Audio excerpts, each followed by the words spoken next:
Hey, what's going on, guys? In this video, we're going to be talking about brake markers. The main point in this video is to help people who are going to a track for the first time find a brake marker to understand where they should be braking, because I know that going to a new track is intimidating, especially as a track day rider or a novice rider. Understanding, like, where do I need to brake? I'm afraid I'm going to a new track, haven't been there before. I'm afraid somebody's gonna run into me because I'm grabbing the brakes at the wrong spot. Whatever. I just want to teach you guys what a brake marker is, how to find it, what brake markers not to use, or what reference points not to use, and how to improve your riding once you do find that brake marker. I'm not going to be going into trail braking or any of that. So if you feel like you don't want to learn about the brake markers, you don't want to learn how to use brake markers to get better on the track, then just go ahead and like the video, leave me a comment, let me know what you do want to hear about in one of the future videos, and maybe share it with a buddy who may need this video. So what I'm going to do for this video is just pretend that I am going to a new track as a track day rider and just try to walk you through what I would do. So let's say I'm going to the Podium Club in Arizona. I haven't been to that track before. First thing I'm going to do is I'm going to go on YouTube and I'm going to find a good rider riding that track so I can learn the track. All right. I don't want to show up blind and not know anything about this track. Find a track map if you can find it. Watch onboard footage. Make sure it's from a good rider. All right. Find a rider that at least has won some club races. You don't want to just be watching footage of a track day guy that might be taking terrible lines. Find somebody good. Find somebody professional that's been to that track if you can. For this video, like I said, I'm pretending I'm going to Podium Club, so I searched Podium Club Superbike onboard footage, and I found a video of Xavi Forés riding at Podium Club on his factory R1, and that's my reference for this video. So what I'm going to do is I'm going to watch a couple laps here just to get the kind of like lay of the land, figure out which way the track goes, all that kind of stuff. Then I'm going to start looking at his brake markers. I'm going to just talk about turn one for this video, but obviously you need to look at all the corners for this video. And when I watch Xavi go into turn one, I see him going down the straightaway. He's wide open. He goes by the start-finish line. And in between the start-finish line and the end of the pit lane wall, he's grabbing the brakes about 3/4 of the way down that pit lane wall. Like I said, in between start-finish and that pit lane, 3/4 of the way down. So based on my level of riding, I'm going to then what CC bike I'm on, how fast the thing goes compared to his Superbike that's probably going 190 there. I'm going to find a safe spot that on the first couple laps I can go to, and I know I'll be totally fine if I grab the brakes right here. So let's just say for this video I'm on a 600, and going down that straightaway, I go by the start-finish line. I'm going to say a quarter of the way from the start-finish line to that pit lane wall, the end of the pit lane wall. That's where I'm going to grab the brakes. That's my first few laps. When I see that general area, that's where I'm going to start applying the brakes, okay? If you can walk the track or do like a parade lap, like a lead follow lap with some instructors before to just kind of be able to see the track at a slower pace, and when you're not surrounded by a bunch of guys that maybe have experience at this track, that would be great. But if you're thrown into a situation where you just have to go out and you're with other riders, like, this is really helpful to where you can at least have an idea, so you're not grabbing the brakes, halfway down the straightaway, not knowing where you're going, all right? So now that we've watched the GoPro footage and we know the general area in each braking zone where we're going to grab the brakes, now we need to find reference points or brake markers. I'm going to call brake markers, reference points, the same thing. So I'm going to say reference points. We need to find reference points in those areas now to where I know I'm going to grab the brakes at this exact spot for the next session, whatever it is, the next 2 laps, the next lap, the next session, whatever. So we've found our brake marker or our braking zone, and now we're going to find that reference point. So reference points that you do not want to use: a cone, a flimsy brake marker sign, a weed growing out of the ground, a person standing on the side of the track, um, a little rock on the side of the track, things like that. Good reference points are permanent reference points.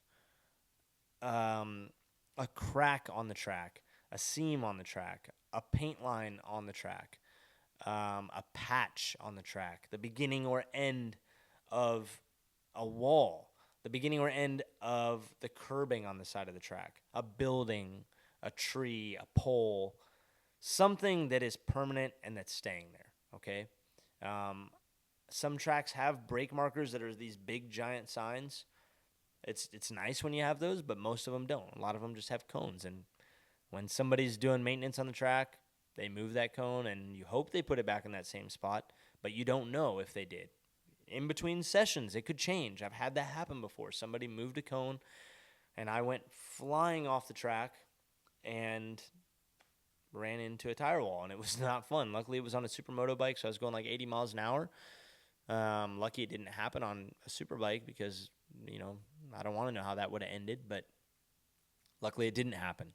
So find a permanent reference point, something that's not moving, and just be aware that even if you do find one of those permanent marks on the track or the side of the track, trees get cut down, buildings get taken down, tracks get repaved. There's a lot of things that could change the next time you come to that track. So just look for your reference points. Mark them down on a piece of paper, on your phone, in your notes, whatever. And the next time you come, just do a lap or two, checking that all your reference points are still there, because the last thing you want to do is have a tree be a reference point, and then that tree's gone, and then you're like, oh, I think it's that tree. And then next thing you know, you're running off the track or you're ass-packing somebody, but, it's not a good situation. So find a permanent reference point.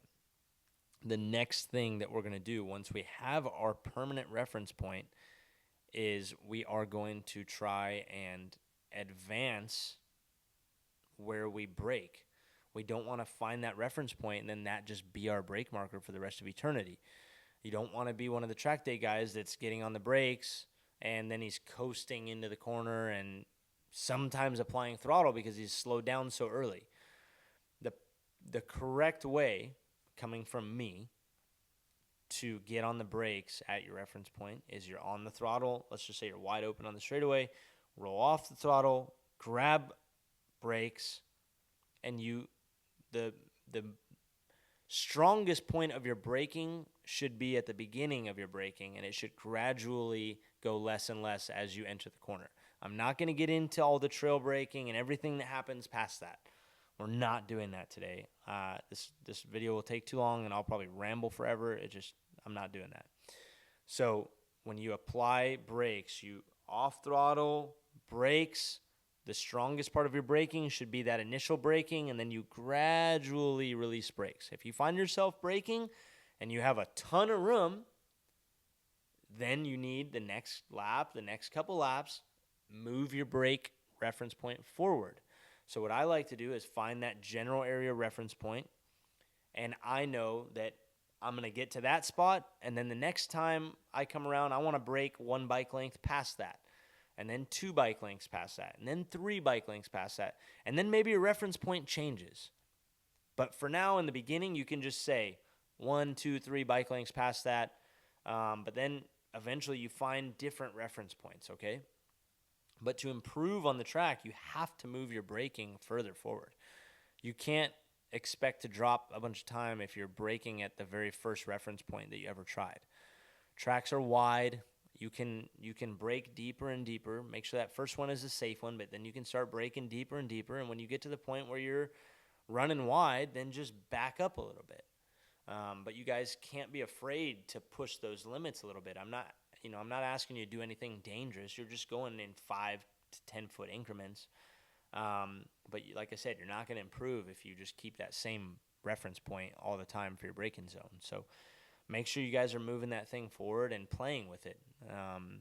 Try to go out by yourself if you plan on changing your reference points and messing with your braking zones. Try to go out, by yourself. At least not in a big group of guys, so you can test things. But you do not want to be grabbing brakes and then releasing brakes straight up and down and just coasting And you for sure do not want to be grabbing brakes, releasing brakes, and then applying throttle because you realize you're way early in the braking zone. If that happens, you need to move up and just keep trying every lap. Go a little bit further, all right? And yeah, I'm trying to think if there's anything else I want to touch on. I don't want to get too far into this. I want to just keep it basic. But, just to do a really quick review, find GoPro footage of a good rider doing laps at the track you're going to. Find a general area that you are going to get on the brakes, and we're going to call that your safe zone, okay? Once you have found your safe zone on the track, then you're going to find a reference point in that safe zone, okay? Something permanent, right? Once you have found that reference point in your safe zone, then you start moving forward. Things you don't do. You don't find a reference point that can move, and you don't want to be applying throttle in the braking zone or coasting in the braking zone. You don't want to do that. You want to eliminate the time that you're off throttle, and you definitely want to eliminate any type of throttle application in the braking zone, all right? And you don't want to go out in groups if you're trying to work on this stuff. You want to try to eliminate as many people as you can around you so that you can focus on your riding. And if you find yourself at a track day behind somebody that's slow and you just can't find a way around them, just come in the pits. Go in the pits, let the guy get away, find a gap, go back out, okay? If you guys want to know anything else, please drop a comment. Let me know. It'll really help if you like the video. Subscribe if you're not subscribed. Share this video with somebody that you think might benefit from it. And if there's anything that you want to ask me on a one-on-one situation, just go to my OnlyFans page. It's not, it's not any weird stuff on there. This is a OnlyFans page for me to help you guys to communicate with you. You could send me messages. I post tips and tricks on there as well. But I want to start trying to post more content on YouTube because I just want it to be easily accessible to you guys. And then if there's further questions you guys have, you can shoot me a message on OnlyFans. Hopefully this video is helpful for you. I want to start trying to upload videos like this consistently. It's not going to be perfect for everybody, and I'm not the best at relaying everything that I'm talking about or that I'm thinking in my head. I know I struggle with it sometimes, so hopefully, this works for you. I'm like, if you don't know who I am, I'm a Superbike racer. I'm multiple-time national champion. I've been racing professionally for 20 years now. I've been racing motorcycles for 30 years. So I know what I'm talking about. It's just that sometimes, I got to ramble a little bit to get it out. So be a little bit patient with me if you can. And if you liked them, show some support. And we'll see you in the next one. Later.